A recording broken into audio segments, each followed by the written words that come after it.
Hello दोस्तों, आप सभी का स्वागत है पुनः एक नई वीडियो के अंतर्गत। और दोस्तों आज हम जो बात करने वाले हैं इसमें हम बात करने वाले हैं, आपको सभी बच्चों को पता होगा कि कल लेट नाइट यानी कि शाम में आपका एक नोटिफिकेशन देखने को मिला। किस चीज के बारे में? तो बीपीएससी 2.0 या फेज 2 के बारे में, जिसमें बता दिया गया कि छठी से आठवीं, 9वीं से 10वीं और 11वीं से 12वीं की आपकी जो वैकेंसीज है, ऑनलाइन एप्लीकेशन है, इस तारीख से लेकर इस तारीख तक शुरू होंगी और एग्जाम जो होगा वो इस तारीख से लेकर इस तारीख तक होंगी। लेकिन दोस्तों उसमें कहीं ना कहीं और भी कुछ फेरबदल देखने को मिले हैं। साथ ही साथ में दोस्तों उसमें किसी भी प्रकार की पोस्ट नहीं बताई गई कि कितने पदों पर आपकी वैकेंसीज आएगी, क्यों नहीं आएगी, क्यों नहीं बताया, उसके बारे में हम बात करेंगे। साथ ही साथ में दोस्तों 6 to 8 पहली बार आपका एग्जाम लिया जा रहा है बीपीएससी के द्वारा। इसके अंतर्गत दोस्तों किस किस प्रकार का आपका एलिजिबिलिटी क्राइटेरिया रहेगा, कौन कौन से बच्चे भर सकते हैं, किस प्रकार से तैयारी करनी है, क्या पढ़ना है, और साथ ही साथ में दोस्तों आपको कहां से पढ़ना है, किसी पेड कोर्स को लेकर पढ़ना है, किससे पढ़ना है, वो आपके ऊपर डिपेंड करता है। हम कैसे पढ़ाएंगे उसके ऊपर हम बात करेंगे, ठीक है। साथ ही साथ में आपका सिलेबस पैटर्न क्या रहेगा, एग्जाम पैटर्न क्या रहेगा, और जो ये डेट बताई गई है क्या इसी डेट के अंतर्गत एग्जाम होगा, इन सभी के बारे में हम बात करेंगे, ठीक है। तो देखो दोस्तों, अगर आप लोग थोड़ा बहुत बीपीएससी की साइट को फॉलो करते हो, गवर्नमेंट वेबसाइट को फॉलो करते हो, तो लेट नाइट यानी कल शाम को यानी कि 27/10/2023 को आपका क्या है, एक नोटिफिकेशन देखने को मिला। Important notice, recruitment of school teacher second phase for class 6 to 8, 9 to 10th and 11 to 12th। यानी कि आपकी टीचर रिक्रूटमेंट जो है वो छठी से लेकर 12वीं तक का जो नोटिफिकेशन है वो इन्होंने जारी कर दिया। कब? कल लेट नाइट। अब ये जब आप ओपन करोगे तो इसके अंतर्गत आपको पूरा का पूरा डिटेल कुछ इस तरीके से दिखाई देता है। आप इसको जरा डिटेल में पढ़िए, आप लोगों को सभी चीजें समझ में आ जाएंगी। देखो, आवश्यक सूचना लिख रखी है।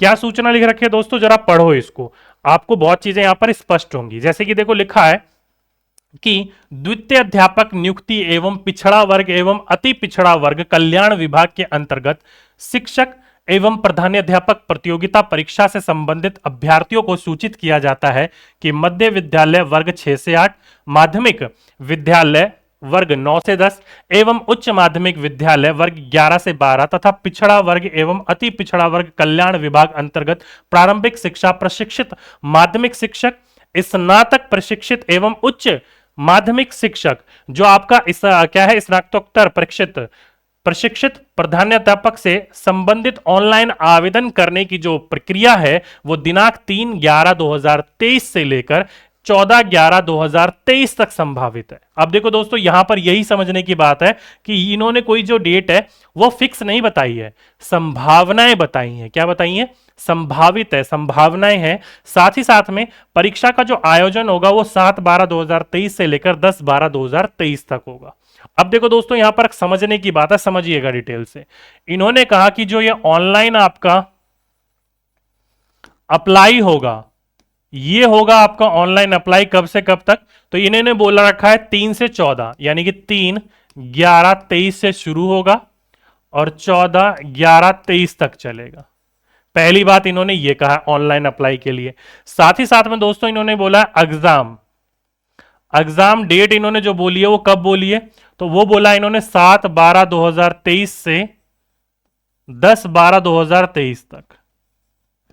चलिए अब देखो दोस्तों, थोड़ा सा मैं डिटेल आपको समझाने का प्रयास करता हूं। अगर आपने फेज 1 को चेक करा होगा तो फेज 1 में क्या बात बोली गई थी, तो फेज 1 में साफ साफ बोला गया था आपका अप्रोक्सीमेटली फॉर्म भरने का वही पैटर्न है। उसमें छठी से 8वीं की भर्ती नहीं थी और इसमें 1 से 5 की भर्ती नहीं है, लेकिन भर्ती आएगी, होगी। कैसे होगी मैं आपको समझाता हूं। देखो, तो अगर आपने कल ये देखा विज्ञापन, तो इस विज्ञापन में कहीं पर भी पोस्ट की बात नहीं करी गई है। क्यों नहीं करी गई है दोस्तों? क्योंकि आप सही बच्चों को पता ही, जो फेज 1 की भर्ती हुई है, 7वें चरण की भर्ती हुई है, इस फेज में बहुत सारे पद जो है अभी वो रिक्त रहेंगी, खालियां रहेंगी। क्यों रहेंगी? क्योंकि फर्जीवाड़ा वहां पर बहुत हुआ है, ठीक है। वो पद वहां से खाली होंगे, तो उन पदों को जब खाली किया जाएगा वहां से नियोजित शिक्षकों को हटाया जाएगा, क्योंकि नियोजित शिक्षकों को राजकर्मी का दर्जा देने की बात कही गई है। अगर आप चेक करते हो सौरभ जी का भाषण वगैरह, तो उन्हें कहा गया है, तो वहां से वो पद खाली होंगे। पद खाली होंगे तो पदों की संख्या बढ़ेगी, पदों की संख्या बढ़ेगी तभी तो ये पद बताएंगे, ठीक है। और वैसे भी आप नीचे पढ़ोगे तो लिख रखा है कि ये जो भी तिथि बताई गई है इसमें बदलाव हो सकता है, किया जा सकता है। तो साफ साफ इन्होंने भी बोला है कि बदलाव हो सकता है, तो डेट में कहीं ना कहीं चेंजेस देखने को मिलेंगे। दूसरा कैसे देखने को मिल सकता है, देखो दोस्तों, आप सही बच्चों को पता है कि छठी से आठवीं की जो पोस्ट बताई गई है वो अप्रोक्सीमेटली 31,982 बताई गई है। किसमें? न्यूज़पेपरों में। न्यूज़पेपरों में ये पद बताए गए हैं, लेकिन ये पद जो है अभी और भी ज्यादा खाली देखने को मिलेंगे। क्यों? क्योंकि दोस्तों आप सही बच्चों को पता है कि अलग अलग प्रकार की चीजों के अंतर्गत यहां पर 9वीं से 10वीं, 11वीं से 12वीं बहुत सारी चीजें हैं। कई रिटायर भी होंगे, वो भी है, तो पद अभी और ज्यादा ये बढ़ेंगे, कम नहीं होंगे, बढ़ेंगे। इसलिए इन्होंने पद नहीं बताए, और डेट भी इन्होंने बोल दिया कि बढ़ सकती है डेट, क्योंकि पद के बारे में अभी जानकारी नहीं हो, जब तक पूरा का पूरा काउंसलिंग नहीं हो जाती, डीवी नहीं हो जाता, पता नहीं चलेगा कि कौन से बच्चे छठे और कितने पद खाली हुए हैं। इसलिए अभी पूरी की पूरी उम्मीद है, टेंशन नहीं लेनी है, कक्षा 1 से 5वीं का भी आपको यहां पर देखने को मिल सकता है नोटिफिकेशन या फिर उनकी वैकेंसीज, क्योंकि आप सही बच्चों को पता है पद वहां पर बहुत खाली है। अगर उन पद को फेज 1 में भर दिया गया, जो वेटिंग लिस्ट है उसके द्वारा भर दिया जाएगा, तब तो नहीं देखने को मिलेगा, नहीं तो आपका अगर वो नए पद यहां पर जोड़ दिए गए तब आपके यहां पर पद देखने को मिलेंगे। ठीक है, साथ ही साथ में दोस्तों डेट क्यों बदल सकती है? देखो, 3/11 से शुरू हुआ, 14/11 को सब खत्म। आपको लगता है कि 10 से 11 दिन में सारी की सारी चीजें हो जाएंगी? 1 से 12वीं तक का जब फॉर्म भरा गया था, छठी से 8वीं नहीं था, तो उस फॉर्म को भरने के लिए अप्रोक्सीमेटली 1.5 से 2 महीने लगे थे। 1.5 से 2 महीने लगे थे, और आपको लगता है 10 दिन में हो जाएगा? नहीं, कोई भी चांस नहीं है 10 दिन में हो जाना। इसलिए ये जब डेट बढ़ेगी तो सीधी सीधी सी बात है, ये डेट ऑटोमेटिकली बढ़ जाएगी, क्योंकि आपका जब वो 1.5 से 2 महीने डेट बढ़ा, उसके बाद आपको 1 महीना समय दिया गया था एग्जाम के लिए, तो अप्रोक्सीमेटली 2.5 महीने का समय मिला था, और यहां तो मुश्किल से 1-1.5 महीने का ही समय मिल रहा है। तो इसलिए डेट अभी फिक्स नहीं है, डेट आपकी बढ़ेगी, 101% बढ़ेगी, क्योंकि आप सही बच्चों को पता है कि 9वीं से 10वीं के अंतर्गत भी अप्रोक्सीमेटली 18,000 पद बताए जा रहे हैं, और 11वीं से 12वीं के अंतर्गत भी अप्रोक्सीमेटली 18,000 पद अभी बता रहे न्यूज़पेपर वाले। अभी पद पता नहीं कितने खाली होंगे, वो भी पद यहां गिने जाएंगे। तो इसलिए अभी आपको घबराने की जरूरत नहीं है कि हाय तौबा मचाकर कि टाइम नहीं है, टाइम नहीं है। आराम से तैयारी करो, ये डेट आगे बढ़ेंगी आपकी। ठीक है, चलिए, तो ये तो हो गई बात, सभी बच्चों को इस चीज के बारे में जानकारी होगी। अब आते हैं मेन मुद्दे के ऊपर कि भाई 11वीं से 12वीं, 9वीं से 10वीं सभी बच्चों को पता है फेज 1 में भर्ती हुई थी, हम सबको इस चीज के बारे में जानकारी है। जानकारी नहीं है तो इसकी नहीं है, तो इसकी जानकारी के लिए क्या करें? तो दोस्तों आपको जो पुरानी जानकारी थी ना, उसी के अनुसार आपको खंगालना पड़ेगा, वहीं से आपको इस चीज के बारे में जानकारी मिलेगी। जैसे कि अगर आप एलिजिबिलिटी क्राइटेरिया की बात करें दोस्तों, तो यहीं पर ही आप जरा इसको थोड़ा सा खंगालोगे। किसको? 9वीं से 10 वाले को। ये देख सकते हो आपके सामने मैंने एलिजिबिलिटी क्राइटेरिया रख रखी है 9वीं से 10वीं वालों की, क्योंकि 1 से 5 अलग होता है, छठी से 8वीं और 9वीं से 10वीं की एलिजिबिलिटी क्राइटेरिया सेम होती है। ठीक है, तो देखो दोस्तों यहां पर बोल रखा है कि विषय समूह में आपके कम से कम 50% अंक होने चाहिए। जो भी आपका विषय समूह है वो आपका 50% अंक होना चाहिए 9वीं से 10वीं में। लेकिन 8वीं में ऐसा तो होता नहीं है। विषय संबंधित क्या होता है? जो भी आपके अलग अलग प्रकार के विषयों के लिए भर रहे हो, जैसे कि मैथ एंड साइंस, जैसे कि एसएसटी, उसमें आपके कम से कम 50% अंक होने चाहिए। साथ ही साथ में किसी भी मान्यता प्राप्त कोई भी गवर्नमेंट एथोराइज्ड विश्वविद्यालय, उससे आप स्नातक होने चाहिए, ग्रेजुएट होने चाहिए, और साथ ही साथ में आपका प्लस में क्या होना चाहिए? बीएड होना चाहिए। और उसी के साथ साथ में सीटेट बोल लो या टेट बोल लो, उसका पेपर 2 होना चाहिए। ठीक है, कोई सा भी हो, चाहे मैथ एंड साइंस वाला हो, चाहे वो आपका एसएसटी वाला, जो भी आप एलिजिबिलिटी रखते हो उस अनुसार वो होना चाहिए, तो आप 101% इसके अंतर्गत एलिजिबल हो। अब कई बच्चे कहेंगे सर ये हमारे पास सब कुछ है, बस बीएड का जो रिजल्ट है वो फाइनल वाला आना बाकी है। तो दोस्तों आपका जो भी एग्जाम डेट होगी, बीपीएससी की जो भी एग्जाम डेट होगी, उस एग्जाम डेट से पहले आपका रिजल्ट आ जाना चाहिए, आप 101% एलिजिबल हो इसके अंतर्गत। ठीक है, अब कई बच्चों के मन में क्वेश्चन उठेगा कि सर हम अदर स्टेट वाले एलिजिबल है। तो देखो दोस्तों, अगर फेज 1 का देखा जाए तो उसमें एलिजिबल कर रखा था, तो यहां पर भी कहीं ना कहीं एलिजिबिलिटी देखने को मिलेगी, अगर आगे जाकर कुछ गवर्नमेंट चेंज ना कर दे तो। ठीक है, तो अभी तो हम यही मानकर चलेंगे फेज 1 के हिसाब से कि हाँ एलिजिबल हो, आप फॉर्म डाल सकते हो। ठीक है, साथ ही साथ में दोस्तों इसके अलावा एक और एलिजिबिलिटी क्राइटेरिया होती है, ये तो है ही, ये तो नॉर्मल बात है, सब बच्चों को पता है, ये तो आप सही बच्चों को पता ही है। लेकिन इसके अलावा दोस्तों एक और होता है स्नातक। स्नातक यानी कि जो भी आपने कर रखा हो, बीकॉम कर रखा हो, बीए कर रखा हो, बीएससी कर रखा हो, कुछ भी कर रखा हो, आपकी बात है, स्नातक होना चाहिए आप लोग। इसके साथ साथ में आपका क्या होना चाहिए? डीएलएड, यानी ग्रेजुएशन के बाद आपने जो 2 साल का डीएलएड होता है वो होना चाहिए, और साथ ही साथ में आप लोगों का सीटेट पेपर 2 होना चाहिए। अब किससे कर रखा है, मैथ एंड साइंस से कर रखा है या फिर एसएसटी से कर रखा है, वो आपके ऊपर डिपेंड करता है। अगर आपने ये वाली क्राइटेरिया भी रख रखी है अपने पास तो आप बिल्कुल एलिजिबल हो। देखो दोस्तों, ये वाली जो चीज है वो एलिजिबिलिटी होती है।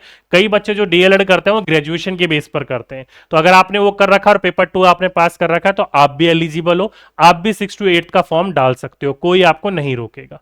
ठीक है, तो एक ये एलिजिबिलिटी क्राइटेरिया है, लेकिन ये एलिजिबिलिटी क्राइटेरिया दोस्तों तभी आपके फुलफिल होगी जब उन्होंने वो नोटिफिकेशन में डाल दें। वैसे तो होता है, अब डिपेंड करता है कि नोटिफिकेशन में ये चीज आती है कि नहीं आती है, तो भी आप एलिजिबल माने जाओगे। ठीक है, आप इसके अलावा दोस्तों 4 साल का एक डीएलएड होता है, अगर वो कर रखा है तो आप तो वो भी आपका एलिजिबल माना जाता है, घबराने की जरूरत नहीं है। तो 6ठी से 8वीं में कुल मिलाकर यही 2 3 4 एलिजिबिलिटी होती है और कुछ नहीं होता है। एज के बारे में आप सही बच्चों को पता ही है, मिनिमम 37 होती है, 40 42, और बाकी एज रिलैक्सेशन जो 10 साल का होता है वो अलग है वुमेन्स के लिए। ठीक है, तो कुल मिलाकर ये आपकी जो है एलिजिबिलिटी क्राइटेरिया है, ये देखने को मिलेगा आपका कब, जब नोटिफिकेशन आ जाएगा तब। ठीक है, उम्मीद करता हूं एलिजिबिलिटी आप सभी बच्चों को समझ में आ गई होगी। अब मेन मुद्दा आ जाता है दोस्तों सिलेबस या फिर एग्जाम पैटर्न। तो इस चीज में आपको जानकारी होनी चाहिए दोस्तों, जो आपका सिलेबस या एग्जाम पैटर्न होगा ना वो सेम आपका जो पिछला था वैसा ही देखने को मिलेगा। कहने का मतलब है दो भाग में पेपर होगा। पहला भाग जो होगा दोस्तों वो 100 नंबर का होगा, जिसमें 25 नंबर और 75 नंबर दो भाग में बटा होगा, जिसमें आपका 25 नंबर जो होगा वो सभी के लिए कॉमन होगा, जो कि अंग्रेजी भाषा होगा। क्या होगा, अंग्रेजी, इंग्लिश होगा। और जो भाषा 2 होगा उसमें आप हिंदी, उर्दू या फिर बंगला, जो भी आपका मन हो वो चुन सकते हो। और कुल मिलाकर ये 100 नंबर होगा, और इस 100 नंबर में से आपको मिनिमम 30% अंक लाने होंगे, यानी कि 30 नंबर लाने होंगे। तो 100 में से जब आप 30 नंबर लाओगे तभी आप सेकंड पेपर पर जाओगे, और सेकंड पेपर आप लोगों का चेक होगा। दे सकते हो पेपर, कोई दिक्कत नहीं है, लेकिन आपका जो मेरिट बनेगा ना इसमें पास हो तभी आप उसके अंतर्गत फायदा होगा। तो कम से कम 30% अंक लाना होगा। घबराने की जरूरत नहीं है दोस्तों, बिल्कुल ही बच्चों वाले प्रश्न आते हैं, इजीली आप 30 नंबर ला सकते हो। अगर आप तुक्का भी मारोगे ना दोस्तों, क्या 1/3 प्रश्न ठीक नहीं होंगे क्या वहां पर, बिल्कुल हो जाएंगे। 20 नंबर के तो आपको पैसेज देखने को मिलते हैं वहां पर, तो इजीली आपका हो जाएगा, कोई दिक्कत वाली बात नहीं है, घबराने की बात नहीं है। इजीली आपके 30 नंबर यहां आ जाते हैं, ये कोई बड़ी बात नहीं है। इसके अंतर्गत आप मुश्किल से मुश्किल 10 घंटे भी दे दोगे ना, पढ़ लोगे 10 घंटे लगातार, तो सब कुछ क्लियर हो जाएगा आपका इसके अंतर्गत, कोई बड़ी बात नहीं है 30 नंबर।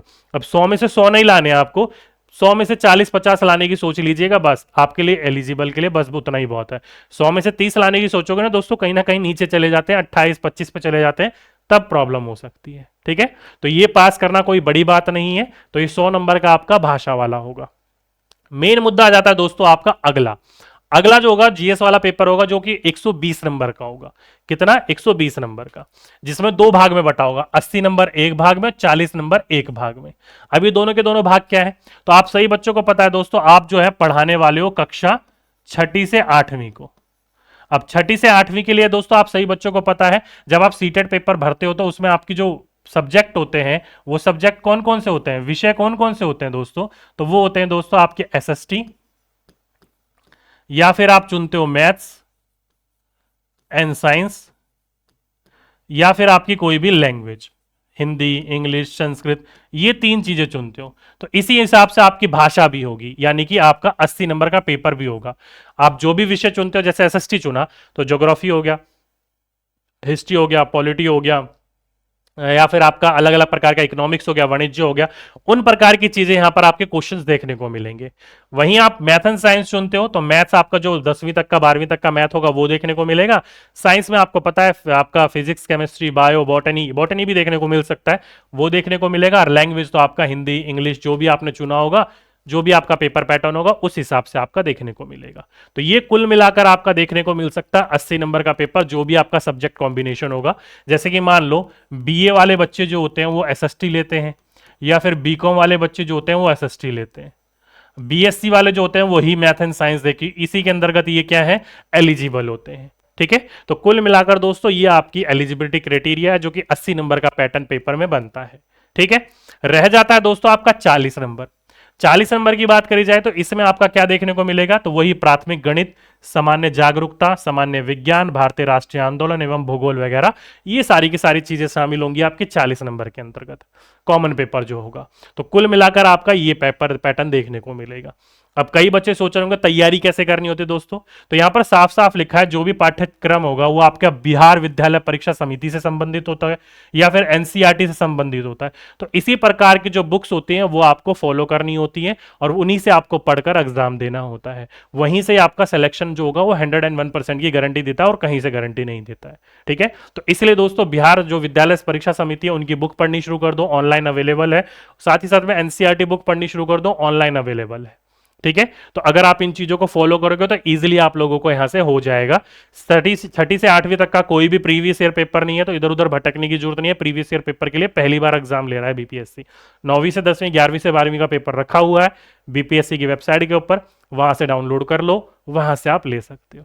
तो कुल मिलाकर दोस्तों ये आपका एग्जाम पैटर्न रहने वाला है। कृपया करके डिटेल सिलेबस का इंतजार मत करिएगा, क्योंकि बीपीएससी ने पिछली बार भी डिटेल सिलेबस भी नहीं दिया था और इस बार भी नहीं देगी। क्यों नहीं देगी? क्योंकि अगर आप यह टाइम पीरियड देखो, है टाइम पीरियड कुछ ऐसा देने का नहीं है, तो इसलिए डिटेल सिलेबस जो है बहुत कम उम्मीद है कि आप लोगों को यहां डिटेल सिलेबस देखने को मिलेगा। अब आ जाता है दोस्तों मेन मुद्दा, आप लोगों के मन में एक क्वेश्चन पुटअप हो रहा होगा। क्या क्वेश्चन पुटअप हो रहा होगा कि ये जो बीपीएससी एग्जाम ले रही है टीआरई 2.0 बोल लो, इसके अंतर्गत जो है वो नेगेटिव मार्किंग देखने को मिलेगी या नहीं मिलेगी, यानी कि नेगेटिव मार्क्स देखने को मिलेंगे या फिर नहीं देखने को मिलेंगे। तो देखो दोस्तों, जिस हिसाब से इन्होंने टाइम पीरियड बताया है, नहीं, बहुत कम उम्मीद है कि नेगेटिव मार्किंग आपको देखने को मिलेगी। इसके पीछे रीजन यही है, 6ठी से 8वीं तक का पेपर जो होगा वो पहली बार हो रहा है। पहली बार होने की वजह से यहां पर ये मना कर देंगे, जैसे पिछली बार मना करा था। तो बहुत कम उम्मीद है इस बार नेगेटिव मार्किंग देखने को। बाकी अगर इन्होंने डिटेल सिलेबस दे दिया तो नेगेटिव मार्किंग दे सकते हैं ये, लेकिन उम्मीद बहुत कम है डिटेल सिलेबस और नेगेटिव मार्किंग देने की। तो घबराने की जरूरत नहीं है इस चीज को लेकर। ठीक है, तो ये नेगेटिव मार्किंग को लेकर बच्चा बड़ा परेशान है। ठीक, रही अदर स्टेट वाली बात, तो मैंने आपको पहले ही वो सारी की सारी क्लियर कर दी। अब बात कर लेते हैं कि आप जहां से पढ़ते हो वो आपके ऊपर डिपेंड करता है, लेकिन मैं कैसे पढ़ाऊंगा आपको। हिंदी है, इंग्लिश है, जीएस है, भूगोल में आप देख सकते हो, मैथ्स देख सकते हो, अलग अलग प्रकार की जागरूकता है, रीजनिंग है, सब कुछ देख सकते हो। तो देखा जाए तो दोस्तों सब्जेक्ट कॉम्बिनेशन बहुत ज्यादा है। तो ये चीज मैं आपके ऊपर छोड़ता हूं कि अगर आप लोग पढ़ना चाहते हो, मैं आपको पढ़ाना शुरू करूं, तो आप किस सब्जेक्ट को सबसे पहले पढ़ना शुरू करोगे, वो आपके ऊपर डिपेंड है। ये मुझे आप लोग नीचे कमेंट बॉक्स में लिखकर बताइएगा कि सर इन एक सब्जेक्ट से या इस 2 सब्जेक्ट से पढ़ाना शुरू कर दीजिए आप। तो बिल्कुल फ्री ऑफ कॉस्ट इस यूट्यूब चैनल पर मैं आपको पढ़ाना शुरू कर दूंगा, और उसका जो पीडीएफ होगा दोस्तों वो हमारा टेलीग्राम चैनल है, जो मैं आपको नीचे डिस्क्रिप्शन में दे रखा है। उस टेलीग्राम चैनल पर मैं उसका पीडीएफ डालना शुरू कर दूंगा, जिसको पीडीएफ चाहिए होगा वहां से ले लीजिएगा। ठीक है, लेकिन ये आपके ऊपर डिपेंड करता है कि कौन से सब्जेक्ट से शुरू करा जाए। वो आप लोग मुझे नीचे कमेंट बॉक्स में लिखकर बताइए कि सर इस सब्जेक्ट से शुरू कर दीजिए। ठीक है, चलिए, तो आज के लिए, अभी के लिए दोस्तों बस इतना ही। आपसे फिर मुलाकात होगी एक नेक्स्ट वीडियो में। जब तक के लिए सभी बच्चों को धन्यवाद।